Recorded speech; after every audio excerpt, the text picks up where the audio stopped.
Et si je vous disais que l'architecture d'un site web, eh bien, ça pouvait être la clé secrète pour vraiment dominer les résultats de recherche. C'est exactement la promesse du cocon sémantique. C'est une stratégie super puissante et c'est ce qu'on va décortiquer ensemble aujourd'hui. Préparez-vous parce qu'on va repenser complètement la manière de voir le maillage interne.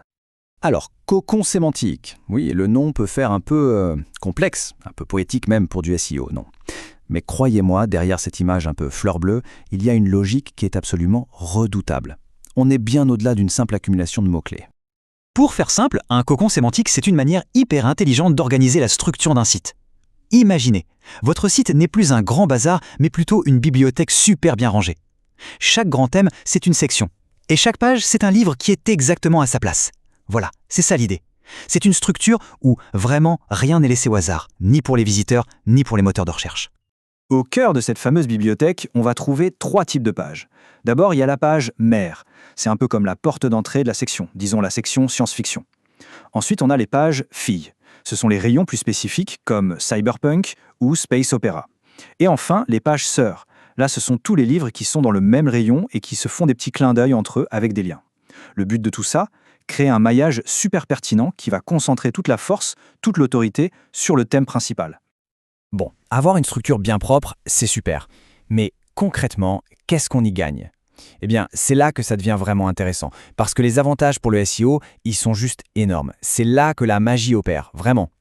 Alors, regardez un peu la logique. D'un côté, une structure claire aide les robots de Google à piger tout de suite de quoi parle le site, quelle est son expertise. Du coup, ils explorent le site beaucoup plus vite et mieux. En faisant ça, ils suivent les liens internes qui, eux, sont placés de manière stratégique pour distribuer le fameux jus SEO, l'autorité, vers les pages les plus importantes. Et le résultat de tout ça, le visiteur, lui, trouve ce qu'il cherche hyper facilement, il reste plus longtemps, et ça, Google adore. Donc il récompense le site. C'est un vrai cercle vertueux, un effet boule de neige. Bon, ça vous parle ? J'espère. Alors, la grande question, comment on construit ce fameux cocon ? Surtout, on ne se lance pas à l'aveugle. Il y a un plan, un vrai plan de bataille en 5 étapes très claires. Imaginez que vous construisez une maison. L'étape 1, l'analyse des mots-clés, ce sont les fondations. Si on se trompe là-dessus, tout le reste s'écroule. L'étape 2, l'architecture, c'est le plan de l'architecte, celui qui dessine les pièces, les couloirs. L'étape 3, le contenu, eh bien ce sont les murs, les meubles, tout ce qui donne sa valeur à chaque pièce. Et enfin, les étapes 4 et 5, le maillage et les encres de lien, ce sont les portes et les escaliers qui permettent de passer d'une pièce à l'autre de manière logique. Vous voyez, chaque étape est absolument indispensable pour que la maison tienne debout. Ok, la théorie c'est bien beau, mais rien ne vaut un bon exemple concret. Alors voyons un peu comment cette architecture prendrait forme par exemple sur un site de e-commerce. Là, il y a une règle d'or, une règle à ne jamais oublier. C'est l'étanchéité des thèmes. Qu'est-ce que ça veut dire ? Si votre cocon principal, c'est basket, alors toutes les pages à l'intérieur parleront de basket. Basket pour femmes, basket de course, basket en cuir, peu importe. Mais jamais, au grand jamais, on ne va faire un lien de ce cocon vers un autre, comme le cocon pull. Chaque cocon doit rester un silo, une boîte hermétique. C'est super important pour ne pas diluer l'autorité et pour ne pas embrouiller les moteurs de recherche. Bon, c'est une technique qui est hyper puissante. Mais attention, il y a quelques erreurs très classiques qui peuvent absolument tout gâcher. Alors voyons ensemble les pièges qu'il faut éviter à tout prix. Chacune de ces erreurs, c'est un peu comme du poison pour votre cocon. Par exemple, une page orpheline, c'est comme une pièce sans porte dans une maison. Personne ne peut la trouver. Elle est invisible.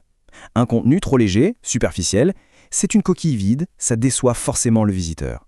Et une navigation mal pensée, c'est un labyrinthe où tout le monde se perd et finit par partir. L'idée est toute simple au final. Chaque page doit servir à quelque chose et on doit pouvoir y accéder facilement. Alors, à l'inverse, comment est-ce qu'on fait bien les choses ? Il faut retenir 3 points essentiels. Premièrement, le maillage interne, il doit avant tout servir les pages les plus stratégiques. Deuxièmement, un cocon, ce n'est pas figé dans le marbre, ça doit vivre, ça doit évoluer à chaque fois qu'on ajoute du nouveau contenu. Et enfin, le plus important, la règle d'or, on ne sacrifie jamais l'expérience du visiteur pour la technique. Le vrai secret, c'est de trouver cet équilibre parfait entre le SEO et le confort de navigation. Finalement, ce qu'il faut comprendre, c'est que le cocon sémantique, c'est beaucoup plus qu'une simple astuce de SEO. C'est une vraie philosophie, une stratégie qui connecte la performance pure avec la satisfaction de l'utilisateur. On ne fait pas ça que pour les robots de Google, on le fait avant tout pour les personnes qui visitent le site. Et c'est ça toute sa puissance.